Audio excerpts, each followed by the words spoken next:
Jaime Raskin publicly characterized Speaker Johnson as possessing a constitutional illiteracy, concealed behind a Bible during a live television broadcast, to which Johnson responded by reciting the entirety of Article 1 from memory, causing Raskin's complexion to visibly pale.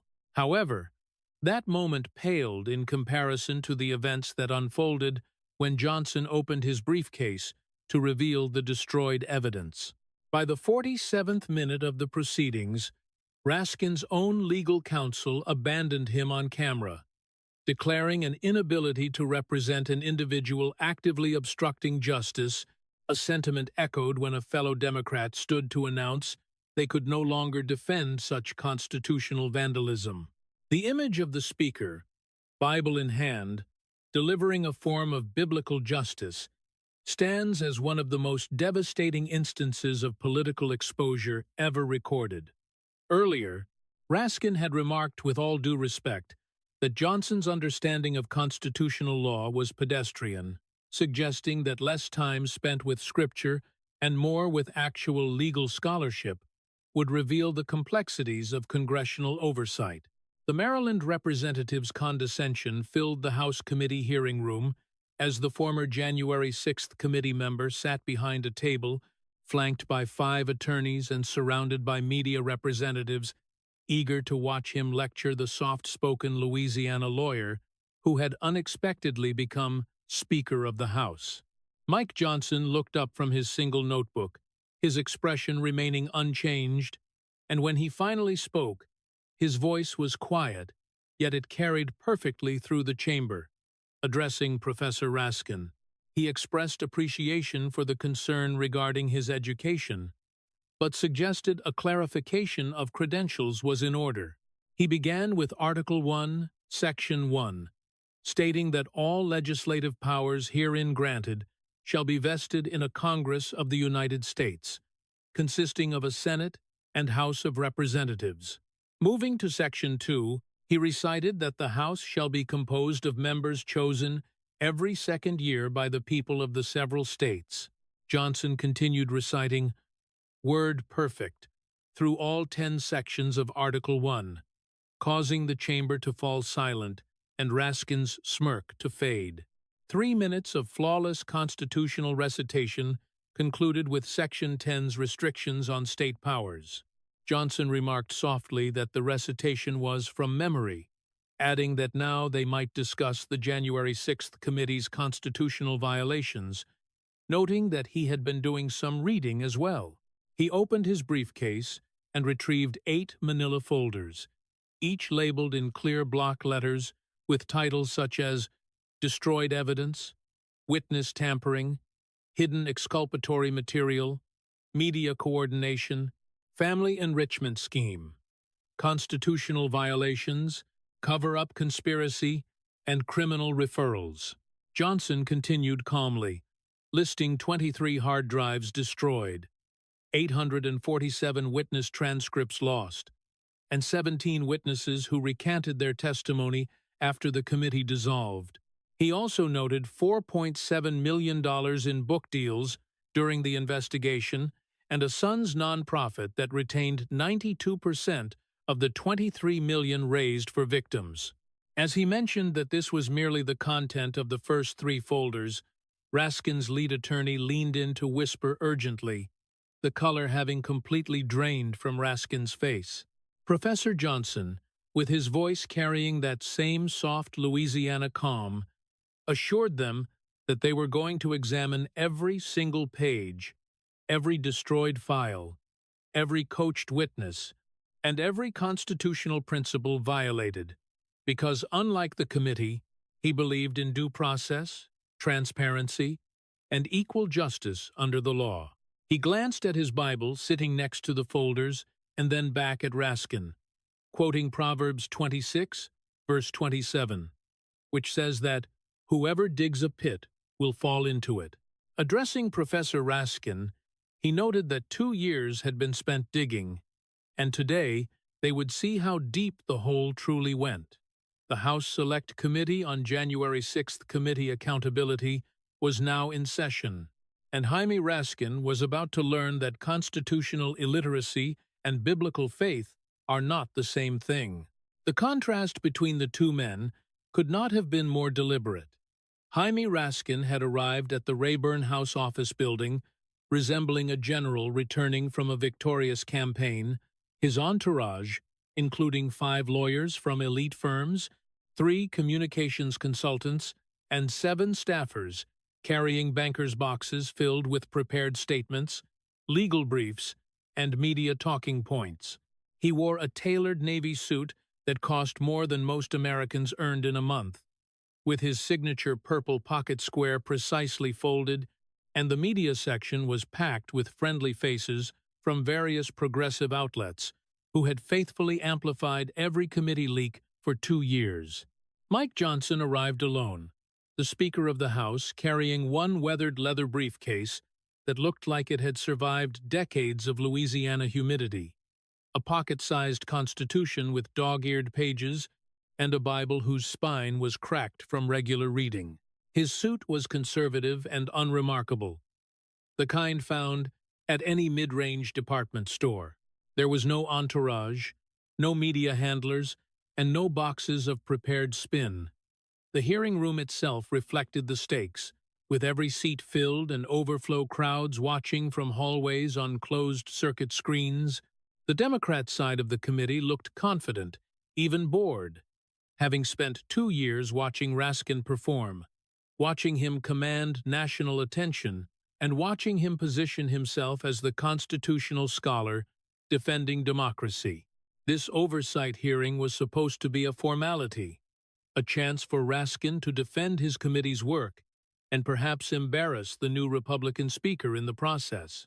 The Republican side was quieter and more focused, having spent months waiting for this moment, watching Johnson methodically build his case with the same quiet precision he brought to everything. There were no leaks and no grandstanding, just patient and deliberate preparation. As the hearing was called to order, Raskin immediately seized the microphone for his opening statement, his voice carrying the practiced cadence of a law professor who loved hearing himself think out loud. Addressing the chairman and the American people, he declared that they were seeing yet another attempt to rewrite history, to whitewash the violent insurrection that threatened democracy, and to attack those who had the courage to investigate and expose the truth. He warmed to his theme, his voice rising with theatrical indignation, claiming that Speaker Johnson and his colleagues would have the public believe that documenting an attempted coup was somehow improper, that preserving democracy required apologizing to those who tried to destroy it, and that constitutional scholarship meant ignoring constitutional crimes. Raskin turned to look directly at Johnson, his expression mixing pity with condescension, stating that he had reviewed Johnson's legal background, noting the alliance defending freedom and a small-town Louisiana practice, and suggesting that, with all due respect, his understanding of constitutional law was pedestrian. He repeated the sentiment that perhaps if Johnson spent less time with his Bible and more time with actual legal scholarship, he would understand the complexities of congressional oversight and the unprecedented nature of the threat they faced. Several Democrats chuckled, and a few reporters typed furiously, already composing posts about Raskin's devastating put-down. Johnson sat quietly, his hands folded on the table in front of him, not having opened his briefcase yet, his expression remaining neutral and almost serene. When the rules finally gave him time to respond, he did not immediately take it, letting the silence stretch just long enough to be noticeable and for Raskin's smirk to grow wider. Then Johnson spoke, his Louisiana accent soft, but his words carrying clearly through the suddenly quiet chamber, telling Professor Raskin that he appreciated the concern for his education, but felt he should clarify his credentials. He began reciting Article 1, Section 1, regarding legislative powers vested in Congress, and continued without notes or hesitation, reciting the entire first article of the Constitution from memory.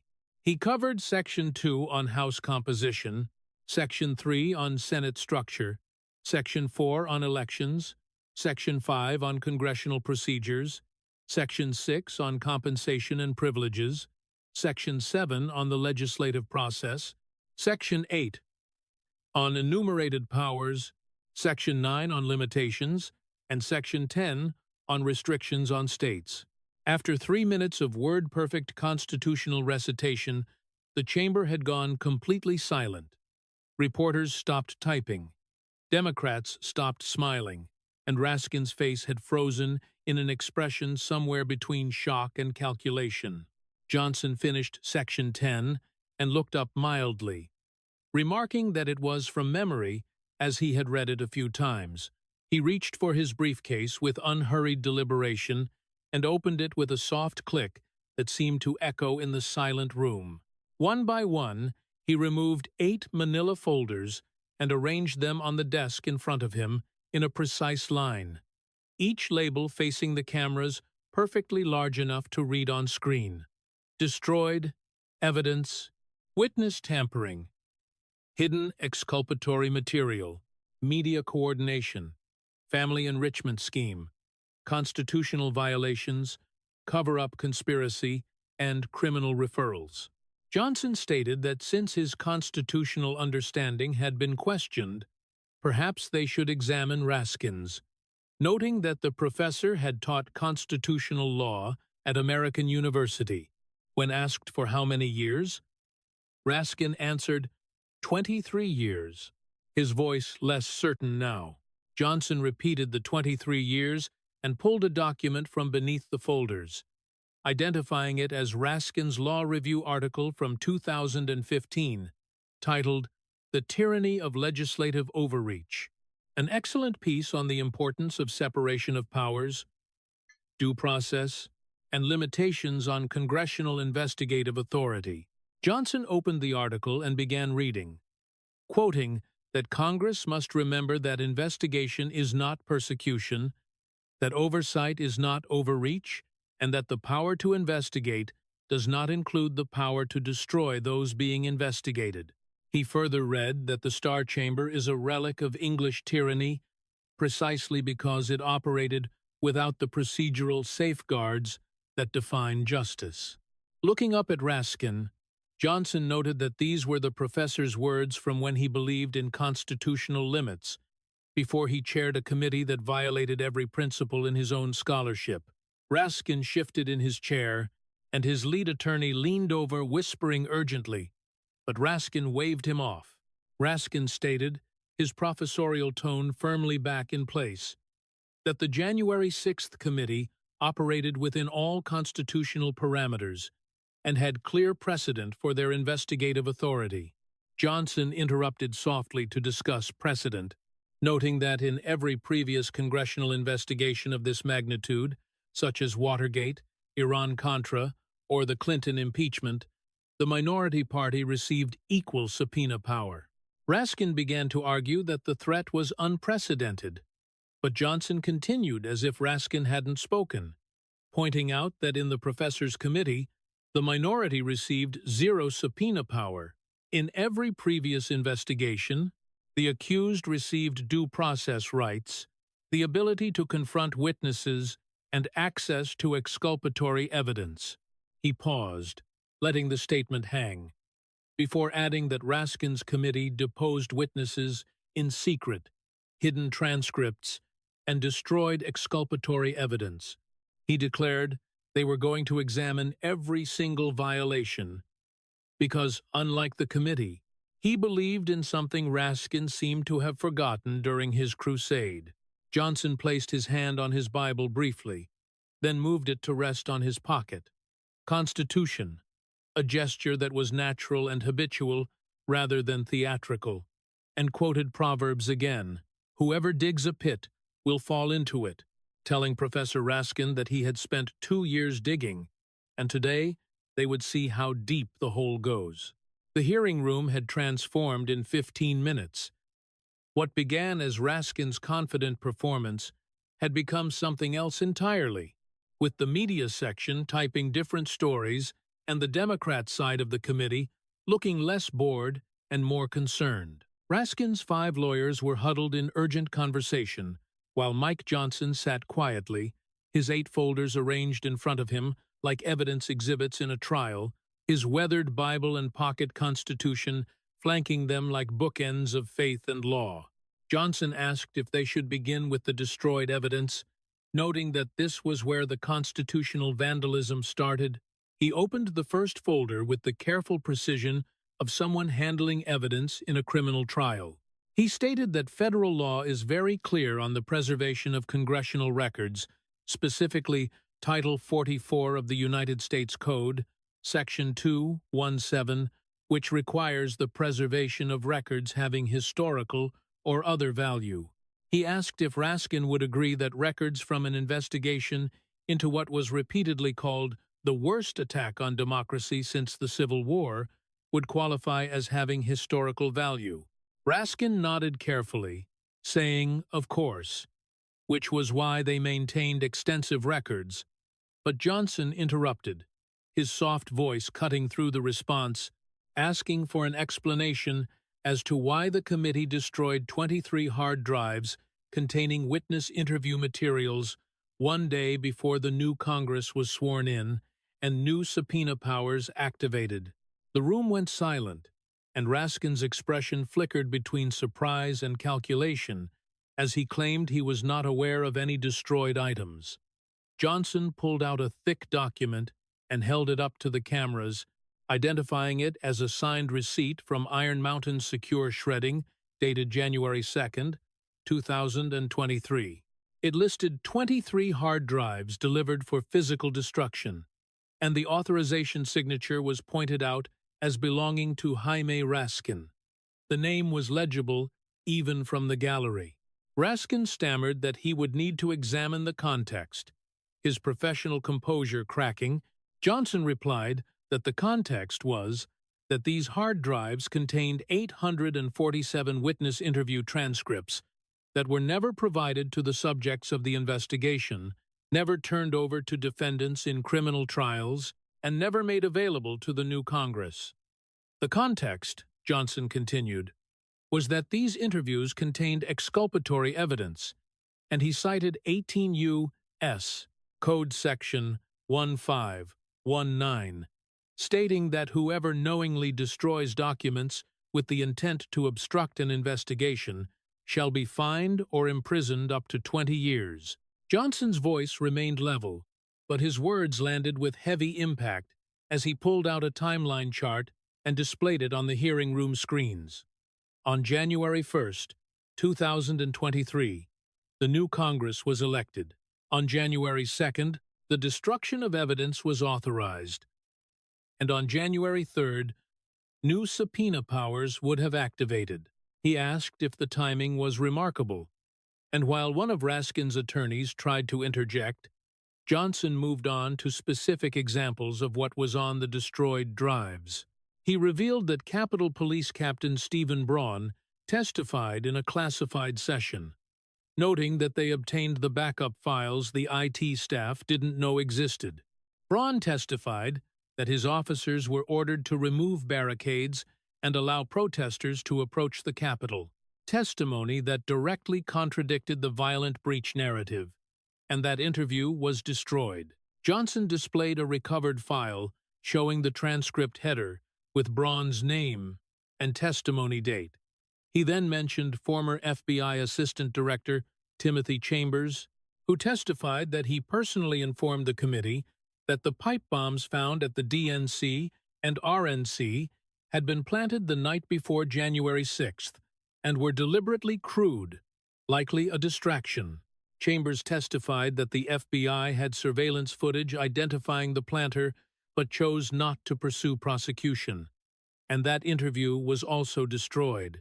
Each revelation hit harder, sending the media section into chaos, as reporters called their editors. National Guard Commander William Walker testified that President Trump personally authorized deployment at 11 a.m. on January 6th, 3 hours before the breach, but his authorization was blocked by the House Sergeant-at-Arms on orders from congressional leadership. That interview was destroyed.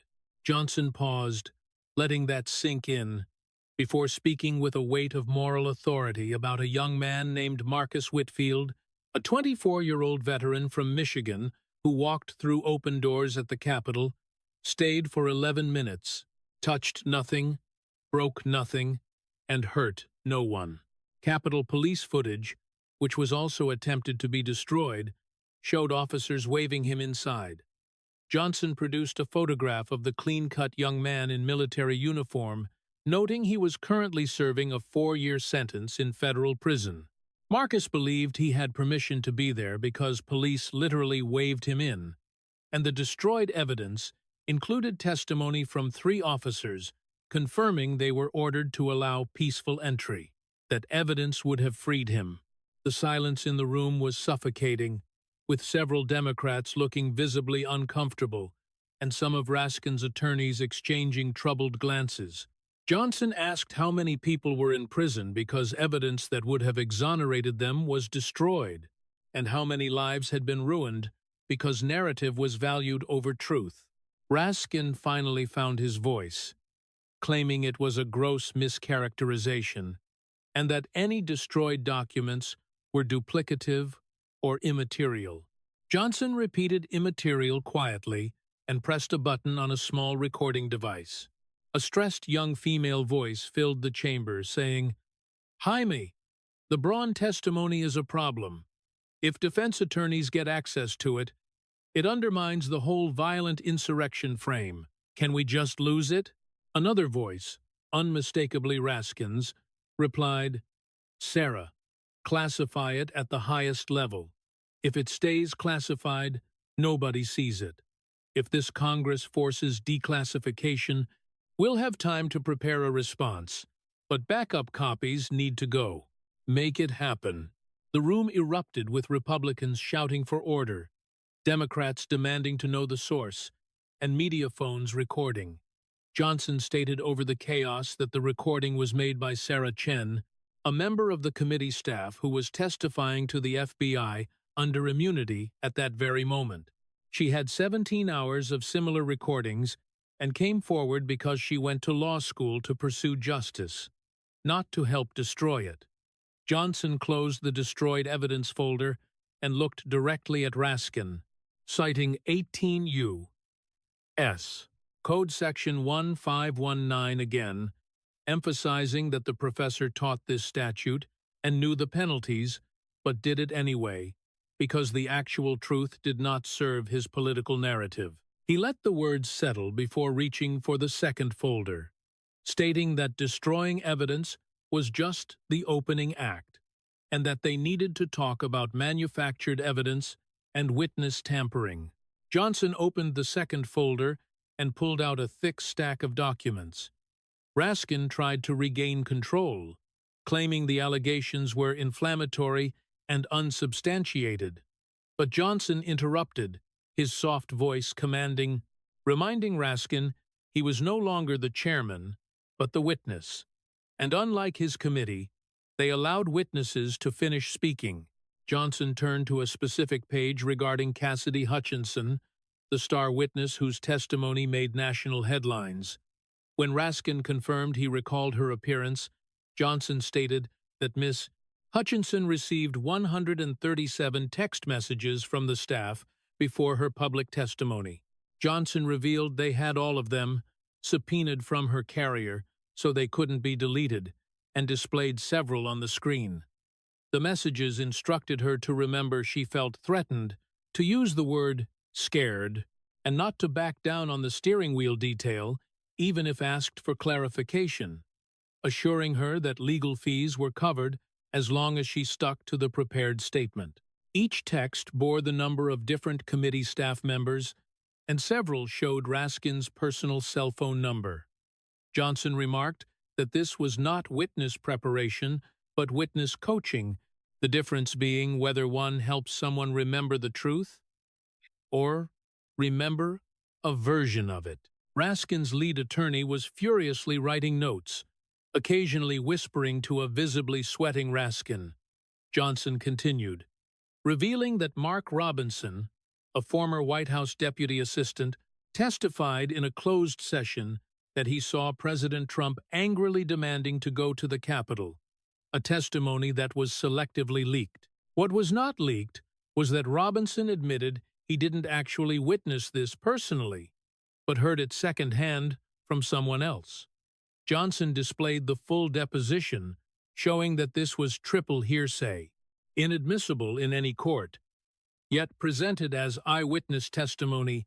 Moving to another example, Johnson mentioned Capitol Police Sergeant Harry Dunn, who testified publicly about racist slurs. However, his original deposition from August 2021 showed he said he didn't hear slurs personally, but was told about them. By his public testimony 6 months later, the story had evolved into a first-person experience. Johnson presented records of 43 phone calls and email exchanges discussing messaging strategy, along with 5 visits from a communications consultant. Johnson looked up, stating they didn't just coach him, they changed his testimony. He then played another audio recording of an anxious male voice expressing discomfort with exaggerating what he saw. Raskin's voice on the recording was cold and calculating, telling Mr. Palmer that they were on the side of truth, and that if he couldn't see that the president attempted a coup, perhaps the FBI needed to look more closely at his own actions that day. When the frightened voice insisted he was evacuating like everyone else, Raskin's voice questioned whether he was evacuating or participating, suggesting it was a matter of interpretation and asking for help with the truth, so his own actions wouldn't need interpretation. The silence that followed was broken by gasps. Johnson stated that the call was recorded by Officer Joshua Palmer without Raskin's knowledge, and that Palmer was testifying later via video link because he was terrified of retaliation. Raskin claimed it was taken out of context, but Johnson displayed a video feed of Officer Palmer, who testified that he was pressured to emphasize danger and coordination he didn't feel, and that Raskin personally threatened him with an FBI investigation if he didn't cooperate. Palmer admitted to changing his testimony out of fear for his family and pension. Johnson cited 18 U.S. Code Section 1512 regarding witness tampering, noting the 20-year maximum penalty. He asked how many witnesses were threatened and how many people lied under oath because they were more afraid of Raskin than perjury. Johnson emphasized that witness tampering corrupts the entire justice system. He revealed that Officer Palmer was not alone, as 4 other witnesses, including 3 Capitol Police officers and 1 White House staffer, were prepared to testify that they were threatened, coached, or intimidated, all with corroborating evidence and immunity. Raskin's lead attorney abruptly requested a 15-minute recess to consult with his client. During the break, the legal team shrank from 5 attorneys to 4, as one excused himself due to emerging conflicts. When the hearing reconvened, the tension was palpable, and Raskin's confidence had evaporated. Johnson opened the 3rd folder without preamble, asking if Raskin was familiar with Brady versus Maryland. Raskin agreed that prosecutors must disclose exculpatory evidence, and Johnson proposed testing that principle against the committee's actions. He produced a classified National Guard timeline showing President Trump met with Acting Defense Secretary Christopher Miller on January 6 at 10 a.m. to authorize deployment. Johnson displayed the evidence, including the written authorization signed at 11:03 a.m. When asked why the Guard wasn't deployed until much later, Raskin shifted uncomfortably, blaming the president's delayed response. Johnson interrupted, stating the delay was caused by the rejection of that authorization by congressional leadership, specifically Speaker Pelosi and Majority Leader Schumer. He displayed emails from the House Sergeant-at-Arms, confirming that leadership denied the authorization due to optics. The room erupted again as Johnson explained that this email was in the documents the committee received, but classified and hid. Raskin's attorney tried to intervene, claiming the emails were classified for national security, but Johnson corrected that they were classified to protect political narratives, as Trump had declassified them. Johnson moved to Ray Epps, the man filmed shouting about going into the Capitol, noting he was never arrested or charged. Johnson revealed that Epps told the committee, in a classified interview, that he had been communicating with FBI field agents and was asked to monitor militia activities. Johnson stated that Epps was working with the FBI, a fact that would have raised serious questions. So it was buried. Johnson then discussed the pipe bombs, revealing an FBI report that they were mechanically deficient and unlikely to detonate, designed to be discovered rather than explode. He suggested this information was suppressed because it pointed to provocation and infiltration rather than a spontaneous insurrection. Finally, Johnson addressed the timeline, displaying a chart showing Trump was in constant communication and authorized the Guard, contradicting the committee's claim of 187 minutes of silence. He produced a transcript of a call between Trump and Kevin McCarthy at 2:25 p.m., where Trump expressed surprise that the Guard hadn't been deployed, proving he believed they were. Johnson stated this call was subpoenaed but never mentioned because it demolished the timeline theory. Johnson accused Raskin of hiding evidence that would have changed the national conversation and prevented criminal charges, stating that he pursued a predetermined conclusion and buried anything that contradicted it. Quoting Romans, he warned that when humans pursue vengeance instead of justice, truth becomes optional. Opening the fourth folder, Johnson discussed media manipulation, noting Raskin appeared on cable news 847 times. He displayed emails showing Raskin directing journalists like Jake Tapper and Rachel Maddow on what narratives to push and what questions to ask. Johnson accused him of turning journalism into a PR arm of the committee. He then revealed financial records showing Raskin signed a $7 million book deal while the investigation was beginning, creating a massive conflict of interest. Johnson held up the book, noting it contained 17 claims directly contradicted by the evidence the committee had collected but hidden.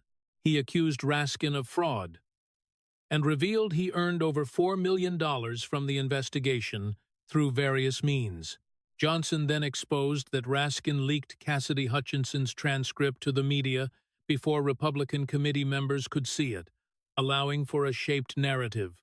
He presented a House Ethics Committee report, finding systematic violations and conflicts of interest. Quoting Proverbs regarding integrity, Johnson closed the media folder and moved to the fifth, titled Family Enrichment Scheme, expressing deep sorrow for the loss of Raskin's son, but condemning the exploitation of that grief. He revealed that 9 days after the riot, Raskin's son-in-law established the January 6th Truth and Justice Foundation, which raised over $23 million. However, 76% of funds went to administration, with the family taking over $1.3 million annually in salaries while denying actual victims help. Johnson displayed photos of the son-in-law's new Porsche and the daughter's luxury vacation, contrasting them with denied applications from traumatized officers. He revealed the IRS was investigating for charity fraud, and that the committee gave the foundation access to constituent lists for fundraising. He showed that fundraising appeals were coordinated with hearing dates to capitalize on emotional impact, and read an affidavit from a former employee confirming the fraud. Quoting James 1:27, Johnson condemned the exploitation of distress for profit.